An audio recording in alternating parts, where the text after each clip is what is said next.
नमस्कार दोस्तों, मैं डॉक्टर अतुल लोहिया।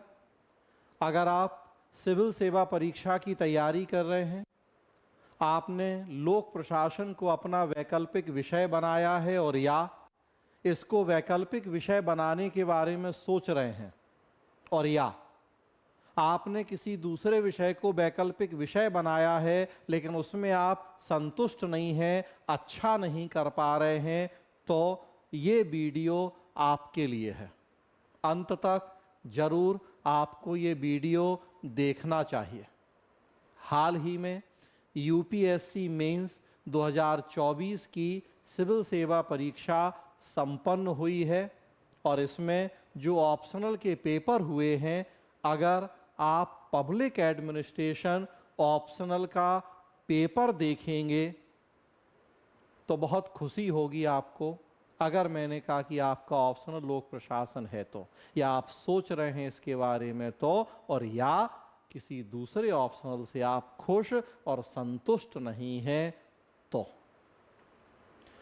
2024 सिविल सेवा परीक्षा मेंस में लोक प्रशासन का जो पेपर आया है, जो प्रश्न पूछे गए हैं, अगर पिछले 15 साल के पेपर की एनालिसिस करें 2011 से लेके 2024 तक की, तो आप पाएंगे इस 14-15 साल में इससे आसान पेपर कुछ नहीं हो सकता।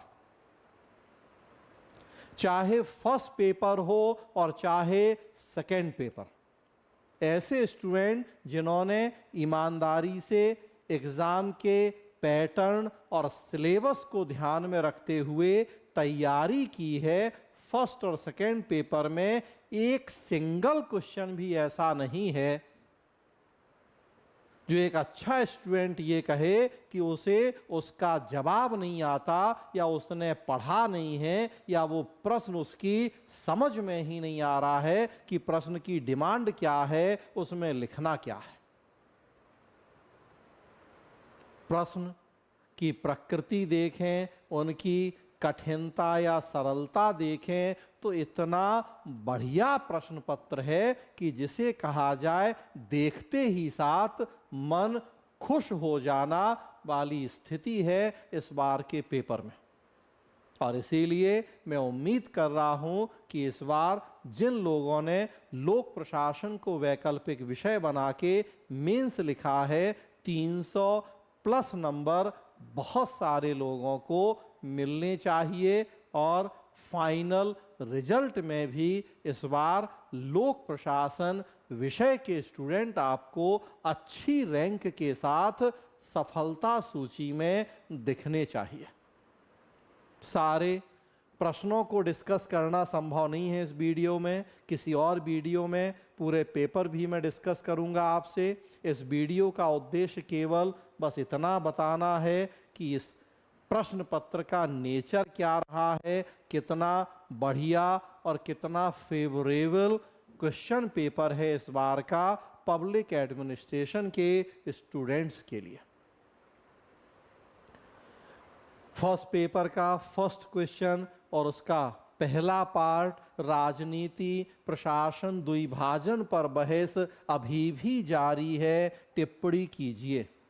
Politics administration dichotomy debate is still live. 1887 में अमेरिका में राजनीति शास्त्र के प्रोफेसर वुडरो विल्सन ने कॉन्सेप्ट दिया था पॉलिटिक्स एडमिनिस्ट्रेशन डाइकोटॉमी, राजनीति प्रशासन द्वैत भाव का। बताया था कि दोनों के काम भी अलग हैं, कामों की प्रकृति भी अलग, इसलिए इनका अध्ययन भी अलग अलग विषयों के द्वारा होना चाहिए। हालांकि कहा जाता है कि वुडरो विल्सन राजनीति और प्रशासन के संबंधों को लेकर दुविधा में थे। कई बार वो दोनों का जुड़ाव भी स्वीकार करते थे, किंतु अपने इस कॉन्सेप्ट में उन्होंने दोनों के अलगाव पर भी बल दिया। वुडरो विल्सन के बाद कई विद्वान हुए जिन्होंने द्वैत भाव के विचार का समर्थन किया, उसके पक्ष में तर्क दिए, लेकिन द्वितीय विश्व युद्ध के बाद कई ऐसे विद्वान भी हुए जिन्होंने तत्कालीन परिस्थितियों में द्वैत भाव के विचार को अनुपयोगी और अप्रासंगिक मानते हुए खारिज कर दिया। ड्वाइट वार्लो, पॉल एपलबी, जॉन गॉस जैसे बहुत सारे विद्वानों ने द्वैत भाव को खारिज किया। परिणाम स्वरूप 1968 के फर्स्ट मिन्नोबुर्ग कॉन्फ्रेंस में जब न्यू पब्लिक एडमिनिस्ट्रेशन का कॉन्सेप्ट आया तो उसने ऑफिशियली विल्सन के द्वैत भाव को छोड़ दिया और कहा कि राजनीति और प्रशासन को अलग अलग करना संभव नहीं है। लेकिन इनके संबंधों को लेकर आज तक चर्चाएं चलती हैं। ना हम पूरी तरह से राजनीति और प्रशासन को अलग करने की स्थिति में हैं और ना दोनों का बहुत ज़्यादा घालमेल कर पाना संभव है। प्रशासन के सहयोग के बिना राजनीति बेहतर ढंग से नीतियां नहीं बना पाती। आजकल सिविल सर्विस एक्टिविज्म का कॉन्सेप्ट प्रचलित है जिसमें नीति निर्माण में प्रशासन की भूमिका बढ़ रही है, लेकिन वहीं दूसरी तरफ प्रशासन की कार्यकुशलता के लिए प्रशासन का राजनीतिक रूप से तटस्थ होना भी बहुत जरूरी है। प्रशासन में राजनीति का हस्तक्षेप अच्छा नहीं माना जा सकता एक लोकतांत्रिक देश में और योग्यता प्रणाली के संदर्भ में। तो राजनीति और प्रशासन के संबंधों की बहस हमेशा से है कि हम कब इनको एक दूसरे से जोड़ें, कितना जोड़ें, और कब इनकी अलगाव की बात हो, कितना अलगाव हो, टॉप लेवल पे अलगाव हो, नीचे के लेवल पे। तो ये एक प्रमुख विवाद का मुद्दा रहा है। बस इसी बात की हमें 150 वर्ड्स में चर्चा करनी है। बहुत आसान प्रश्न, कोई भी स्टूडेंट जो मेंस में शामिल हो रहा वो नहीं कह सकता कि उसे इस प्रश्न का जवाब नहीं पता। और सारे प्रश्नों की स्थिति यही है। औपचारिक संगठन अनौपचारिक समूहों से बने हैं। विवेचना कीजिए, formal organizations are made up of informal groups. संगठन के दो प्रकार, औपचारिक अनौपचारिक। औपचारिक जो रूल बेस्ड होता है, जानबूझकर स्थापित किया जाता है निर्धारित उद्देश्यों की प्राप्ति के लिए, मैकेनिकल अप्रोच होती है, व्यक्ति को मशीन का पुर्जा माना जाता है। वहीं दूसरी तरफ अनौपचारिक संगठन जो व्यक्ति के आपसी संबंधों भावनाओं से स्वाभाविक रूप से विकसित होता है, ह्यूमनिस्टिक अप्रोच या मानवीय दृष्टिकोण पर बेस्ड होता है। औपचारिक होते हैं आर्टिफिशियल या कृत्रिम, जानबूझ के बनाए जाते हैं, और अनौपचारिक होते हैं प्राकृतिक जो नेचुरली डेवलप होते हैं। दोनों एक दूसरे के पूरक होते हैं। औपचारिक के अंदर छोटे छोटे अनौपचारिक समूह बन जाते हैं, एल्टन म्यू ने बताया अपने ह्यूमन रिलेशन थ्योरी में। और अनौपचारिक समूह भी एक समय के बाद या खत्म हो जाते हैं और या औपचारिक में तब्दील हो जाते हैं। चेस्टर बर्नार्ड जैसे विद्वानों ने लिखा इस बारे में कि औपचारिक और अनौपचारिक संगठन एक दूसरे के पूरक होते हैं। हमें बस दोनों के संबंध लिखने हैं, क्या है औपचारिक अनौपचारिक, कैसे और क्यों इनका जन्म होता है, और कैसे हमें ज़रूरत होती है दोनों की किसी भी संगठन की कार्यकुशलता के लिए उसकी चर्चा करनी है। Elton Mayo, Chester Barnard, Herbert Simon जैसे विद्वानों का थोड़ा संदर्भ लेते हुए हम चर्चा कर लेंगे और सारे प्रश्न। ग्रेपवाइन एक आवश्यक बुराई है संचार का जो एक अनौपचारिक रूप होता है। अनौपचारिक संचार उसमें ग्रेपवाइन होती है, अफवाहों के रूप में कोई भी बात कहीं से कहीं पहुंच जाती है अनौपचारिक तरीके से बिना नियम कानूनों के, तो वही ग्रेपवाइन एक आवश्यक बुराई है। तो अनौपचारिक संचार के फायदे भी हैं, तेजी से संचार होता है, लेकिन नुकसान भी है कि कई बार अफवाहें बहुत तेजी से फैलती हैं तो नुकसान भी होता है। सारे प्रश्न आप देखेंगे इतने ही आसान प्रश्न, जिसे कहा जाए कि बच्चों जैसे प्रश्न। कई बार तो ऐसा लग रहा है कि ये बीएमए का एग्जाम है, हालांकि सबके लिए आसान नहीं होंगे प्रश्न। एवरेज से ऊपर के स्टूडेंट जिन्होंने, मैंने कहा कि ईमानदारी से अकॉर्डिंग टू सिलेबस अपनी तैयारी की, पिछले 10 साल के क्वेश्चन देखे, पैटर्न देखा, तैयारी की, एक अच्छा नोट्स, एक अच्छी समझ विकसित की, उनके लिए ये बहुत अच्छा पेपर है, बहुत आसान पेपर, ऐसा पेपर जिसमें 500 में से 300 प्लस नंबर बहुत आसानी से लाए जा सकते हैं। इनफैक्ट आप देखेंगे कई प्रश्न तो ऐसे हैं जो मिलते जुलते प्रश्न हैं एक से ज्यादा। जैसे एक प्रश्न औपचारिक संगठन अनौपचारिक समूहों से बने हैं, और इसी तरह का प्रश्न आप देखेंगे तो आगे एक पूछा गया है, उसी तरह का प्रश्न पूछा गया। देखिए 4 का बी है कि वैज्ञानिक प्रबंध और मानव संबंध सिद्धांत दक्षता और उत्पादन में सुधार के लिए 2 अलग अलग दृष्टिकोण हैं, समझाइए। वैज्ञानिक प्रबंध सिद्धांत F.W. टेलर ने दिया, जिसमें उनका जोर था औपचारिक संगठन और यांत्रिक दृष्टिकोण के ऊपर, और मानव संबंध सिद्धांत दिया एल्टन मेयो ने, जिसमें उनका जोर था अनौपचारिक संगठन और मानवीय दृष्टिकोण पर।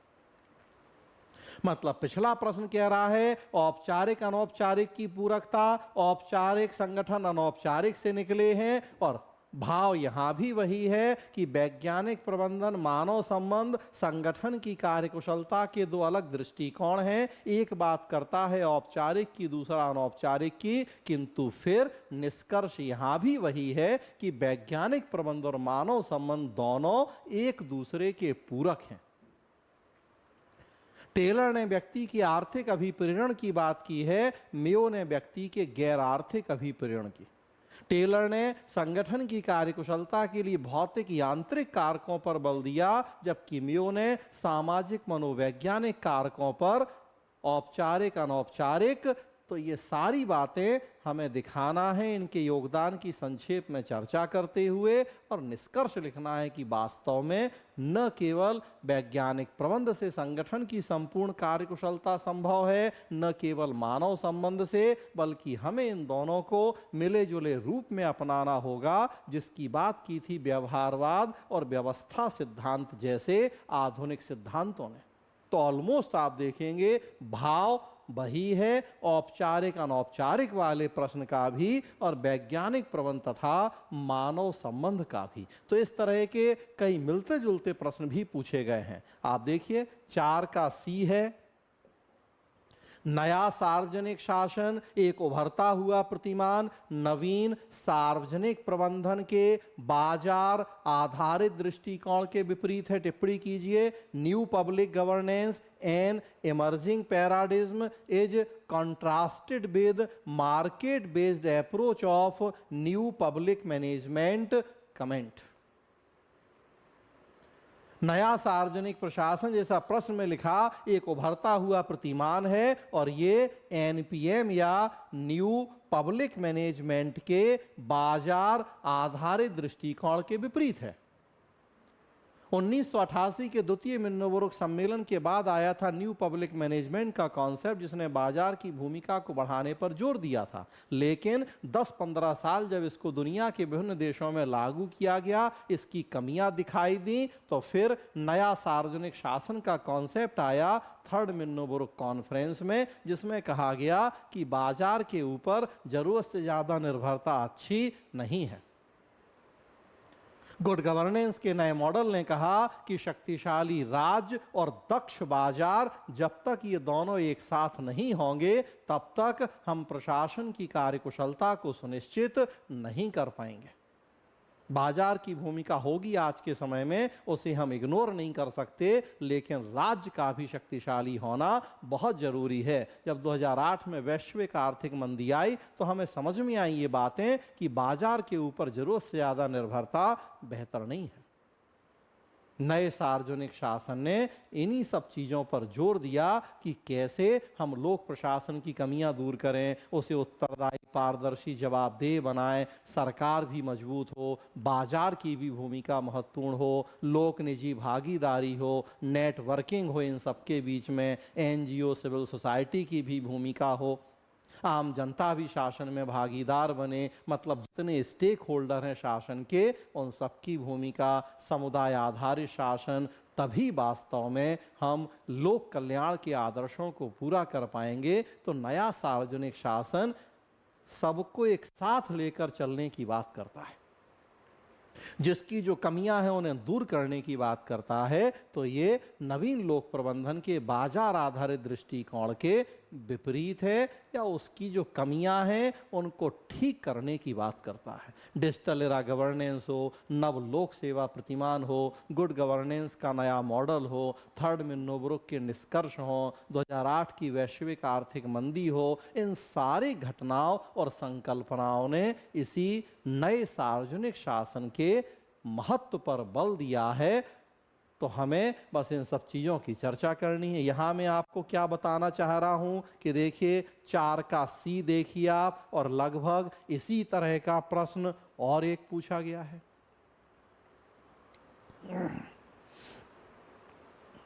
लगभग उसी तरह का प्रश्न देखिए आप 7 का C, राज्य के हस्तक्षेप और बाजार की स्वतंत्रता में संतुलन बनाना विकासशील देशों की आवश्यकता है। ऑलमोस्ट वही भाव इस प्रश्न का भी है। राज्य का हस्तक्षेप और बाजार की स्वतंत्रता मतलब जो अभी मैंने कहा कि शक्तिशाली राज्य और दक्ष बाजार, जब तक दोनों एक साथ नहीं होंगे, दोनों के बीच में बेहतर संतुलन और तालमेल नहीं होगा, तब तक हम लोक कल्याण के आदर्शों की प्राप्ति को सुनिश्चित नहीं कर पाएंगे। 2008 की वैश्विक आर्थिक मंदी से भारत, चीन जैसे देश कम प्रभावित हुए थे। उसका सबसे बड़ा कारण यही था कि हमने उदारीकरण, निजीकरण की नीतियों के बाद भी बाजार की भूमिका उतनी नहीं बढ़ाई थी जितनी कि अमेरिका जैसे देशों में बढ़ाई गई थी, और इसीलिए हम वैश्विक आर्थिक मंदी से काफी कुछ बचे थे, लगभग अछूते थे। और तभी फिर गुड गवर्नेंस का नया मॉडल आया था भारत चाइना के मॉडल की स्टडी करने के बाद ही, और यही कहा गया था कि बाजार की भूमिका होगी लेकिन राज्य की भूमिका को भी एक सीमा से ज्यादा कम करना ठीक नहीं है। वही कहा जा रहा है कि राज्य का हस्तक्षेप जरूरी है, बाजार की स्वतंत्रता जरूरी है। दोनों के बीच में जब तक बेहतर तालमेल नहीं होगा, हम रेगुलेटरी अथॉरिटीज, नियामक प्राधिकरणों की स्थापना कर रहे हैं कि ताकि बाजार की गतिविधियों को वो रेगुलेट करें, कंट्रोल करें। कॉरपोरेट गवर्नेंस जैसे कॉन्सेप्ट इसीलिए आए हैं, लेकिन अब ये तय करना बहुत जरूरी हो गया है कि बाजार स्वतंत्र भी हो लेकिन वो स्वच्छंद ना हो जाए। ऐसा भी नहीं हो कि बाजार के कामों में इतना ज्यादा सरकार का हस्तक्षेप हो जाए कि बाजार काम करने का जो उत्साह, मनोबल है वो ही खो दे, उसकी जो कार्यकुशलता, मितव्ययिता जैसे आदर्श है वही खत्म हो जाए। लेकिन ऐसा भी नहीं हो कि हम बाजार को इतना स्वतंत्र, इतना स्वच्छंद छोड़ दें कि वो अस्वस्थ, गलाकाट प्रतिस्पर्धा करने लगे, वो देश की एकता, अखंडता, रक्षा के साथ समझौता करने लगे, वो गरीबों, पिछड़ों, वंचितों के हितों को एकदम नजरअंदाज कर दे। ऐसा भी नहीं हो। तो देखिए, हम कॉरपोरेट गवर्नेंस भी लाते हैं, साथ में कॉरपोरेट सोशल रिस्पॉन्सिबिलिटी की भी बात करते हैं। हम विदेशी कंपनियों को भारत में बुलाते भी हैं, आमंत्रित करते हैं, उनके लिए रेड कारपेट बिछाने के लिए भी तैयार हैं, ज़्यादा से ज़्यादा सुविधाएं देने के लिए तैयार। लेकिन दूसरी तरफ ये अपेक्षा भी उनसे ज़रूरी है कि वो हमारे देश का जो संविधान है, आदर्श हैं, नियम कानून है, उनका पालन भी करें। वो चाहे OTT प्लेटफॉर्म्स की बात देख लें आप, चाहे सोशल मीडिया प्लेटफॉर्म, ट्विटर जैसी संस्थाएं जिनका कितना विवाद रहा हमारे देश में पिछले सालों में। गूगल, ट्विटर कहते हैं कि हम तो अमेरिका की कंपनी, उनके नियम कानूनों के अनुसार चलेंगे, काम करेंगे, हमारे देश में नियम कानून मानेंगे अमेरिका के, तो कैसे होगा।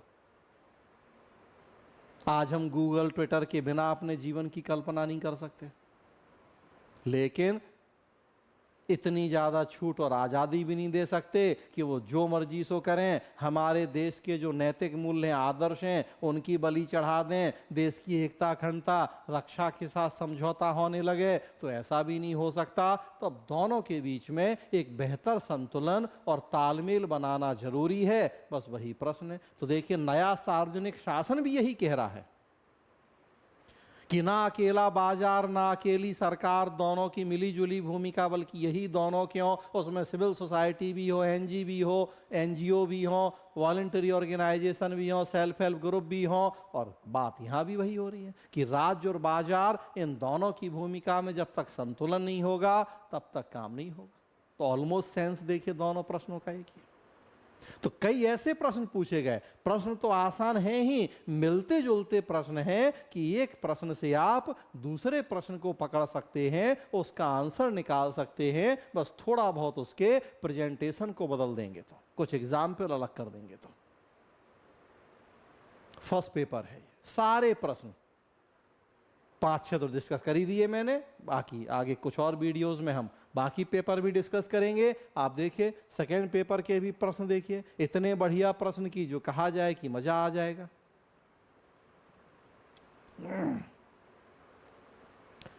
कई प्रश्न तो ऐसे हैं जो ऑलरेडी पूछे जा चुके हैं और फिर पूछे गए हैं। कई लोगों के मन में यह भी धारणा है कि यूपीएससी प्रश्न रिपीट नहीं करता, तो अब इस धारणा को भी तोड़ देने का समय है। यह धारणा हालांकि गलत धारणा थी जिन लोगों के मन में थी, और फिर भी अगर थी तो अब उस धारणा को भी तोड़ देने का समय है। यूपीएससी भी प्रश्न रिपीट करता है, हूबहू रिपीट करता है। क्लास में ही जब मैं ये पेपर डिस्कस कर रहा था, क्लास के ही कई स्टूडेंट ने कहा कि अरे सर यूपीएससी कहाँ पेपर रिपीट करता है, PYQ लगाने का क्या मतलब है। मैंने कहा किसने कह दिया आपसे ये?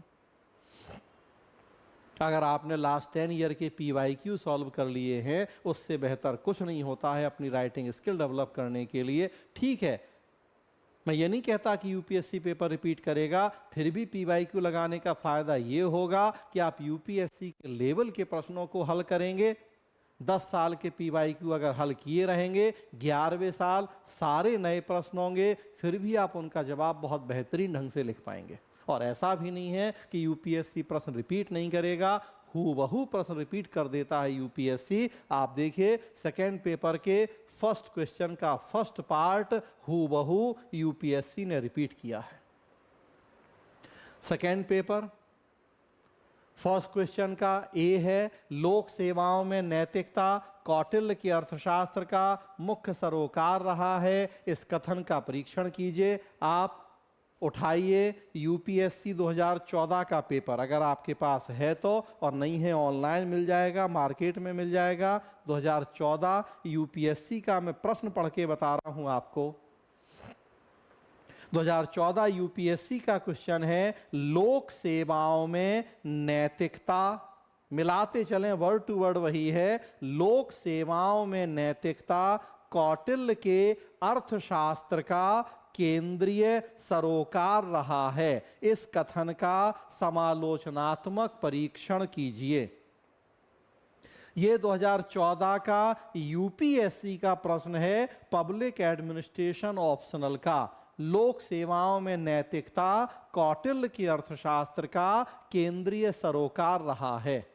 और 2024 का प्रश्न आप देख रहे हैं, लोक सेवाओं में नैतिकता कौटिल्य के अर्थशास्त्र का मुख्य सरोकार रहा है। तो तब था केंद्रीय सरोकार, केंद्रीय वर्ड, अब है मुख्य सरोकार, बस यही एक शब्द का अंतर है, अदरवाइज हूबहू वही प्रश्न।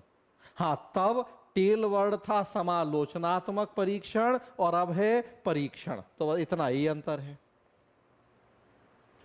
कि तब था क्रिटिकली एग्जामिन द स्टेटमेंट और अब बस लिखा है examine the statement, otherwise same प्रश्न। बताइए 2014 का प्रश्न और सेम प्रश्न पूछा गया 2024 में, 10 साल बाद यूपीएससी ने हूबहू उसी प्रश्न को रिपीट कर दिया।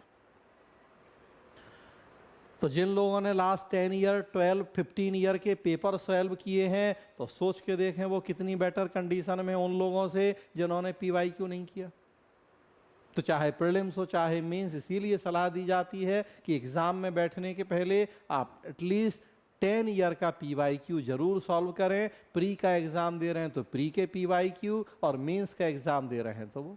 और एक प्रश्न देखिए आप, अगला प्रश्न है, मुगल प्रशासन स्वभाव से केंद्रीकृत था, विश्लेषण कीजिए। The Mughal administration was by nature centralise. कम से कम 4-5 बार ये प्रश्न पूछ चुका है यूपीएससी, या इससे मिलता जुलता प्रश्न। यहां मैं ये नहीं कह रहा हूं कि हु बहू वर्ड टू वर्ड सेम है, लेकिन सेम प्रश्न ही है, शब्द जरूर कुछ चेंज हो सकते हैं। जैसे 2022 का प्रश्न देखिए आप, यूपीएससी 2022 का प्रश्न है, मुगल प्रशासनिक व्यवस्था केंद्रीकृत निरंकुशतावादी थी, टिप्पणी कीजिए। देखिए सेम है कि नहीं, शब्द चेंज है लेकिन प्रश्न वही है। 2024 का प्रश्न है, मुगल प्रशासन स्वभाव से केंद्रीकृत था, विश्लेषण कीजिए।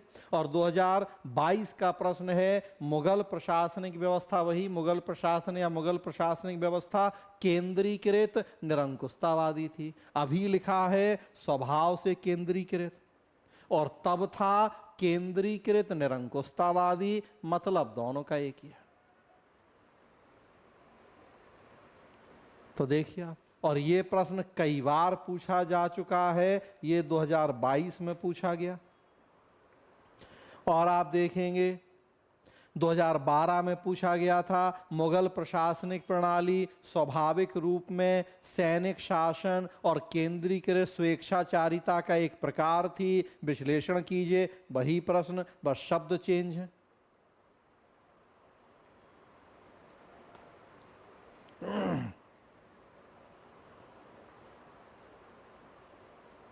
2005 में प्रश्न, मुगल प्रशासनिक तंत्र प्रकृति से सैनिक शासन तंत्र था, यह व्यक्ति केंद्रित तानाशाही था। तो कई बार इस तरह का प्रश्न पूछा गया, और रिसेंटली तो 2022 का प्रश्न बिल्कुल हूबहू। तो अब इससे आसान पेपर क्या हो सकता है, सोच के देखा। नहीं भी होते रिपीट, तब भी एकदम आसान बच्चों जैसे प्रश्न हैं, और यहाँ तो प्रश्न रिपीट हो रहे हैं। यूपीएससी की परीक्षा आज भी देश की सबसे कठिन परीक्षा मानी जाती है, और उसमें तो इससे बढ़िया पेपर कुछ नहीं हो सकता था आपके लिए।